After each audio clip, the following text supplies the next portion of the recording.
How do I get 20 years of my life back? You want to tell me that? How?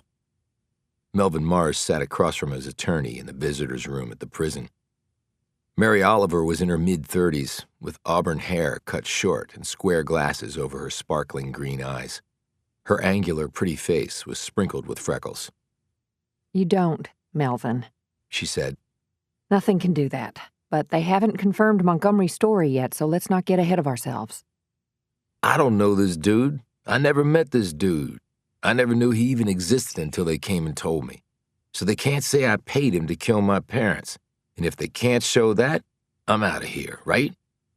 Oliver rustled some papers in front of her. Look, it's not that simple. We have to let the process work, okay? Mars rose and smacked the wall behind him, drawing a stare from the burly guard stationed in the center of the room. He was far enough away that he could not hear their privileged conversation, at least spoken at normal levels, but close enough to step in, if need be. Process. I let the process work before, and you see what it got me. They took my damn life, Mary. It's natural to feel betrayed and taken advantage of, Melvin. Everything you're feeling, it's natural. Mars looked like he wanted to slug something, anything, as hard as he could.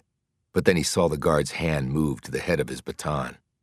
He also saw the guard's mouth twitch in anticipation of kicking some prisoner ass. Just give me a reason, asshole, please. Mars calmed and sat down. So how much longer does this process have to work? He said in a normal voice. There isn't a set timetable for this because of its unusual nature, explained Oliver, looking relieved that he was being more reasonable. But I will keep on top of it every second, Melvin. I promise. I will push them. And if I even see them starting to drag their feet, I will call them on it, I swear. I'll file motions. He nodded. I know you will. She said, This must be so hard for you. When I first heard of it, I was flummoxed. I still don't know the connection between your parents and this Charles Montgomery. Well, if there is a connection, they didn't tell me. Maybe it was a stranger thing. He breaks into the house and kills them. But there was no evidence of a break-in, and nothing was stolen. That was why the police started to look at you. But you believe me, right? He said quickly. Yes, of course I do. Melvin stared at her. Running through his mind was the thought, sure you do. Where we lived, nobody locked their doors, and it wasn't like my parents had much someone would want to steal. You know how we lived. My father worked in a pawn shop. My mom made money on the side sewing clothes and teaching Spanish and cleaning up other people's messes. He shook his head. I was going to change all that when I got to the NFL. I was going to buy them a house, put money aside. They could quit their jobs. I had plans. He slapped the palm of his hand against the table. I had plans. I know you did, Melvin, she said soothingly.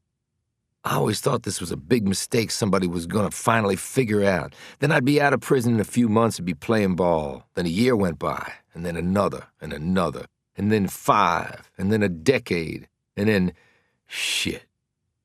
He grew silent, started shaking his head from side to side, his face pointed downward. A tear smacked against the laminate. Mars swiped it away with his hand. If I get out of here, what then? I got no family. I got no job. I got no nothing. The state of Texas can compensate you. How much?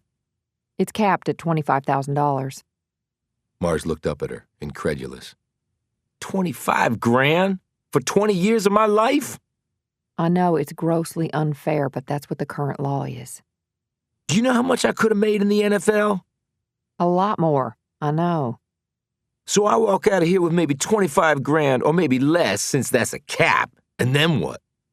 We'll help you with that. We'll help find you housing and a job. Doing what?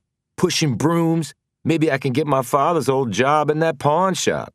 That part of Texas, man, pawn shops do big business because nobody has shit.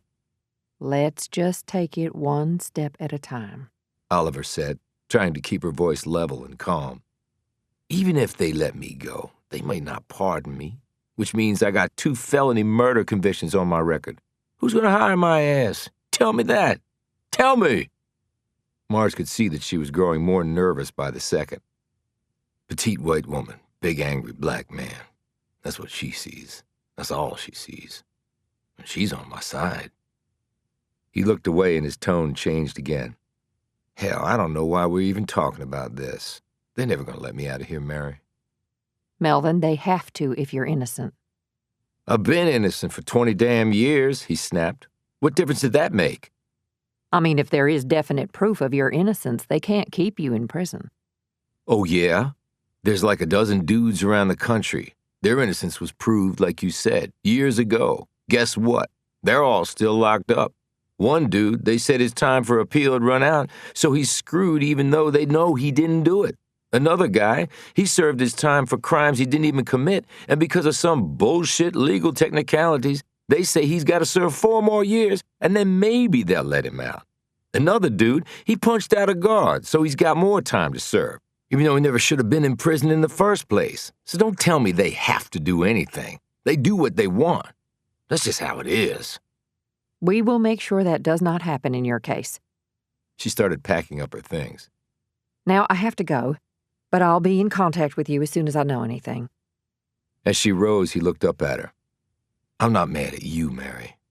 I'm just mad at everything right now.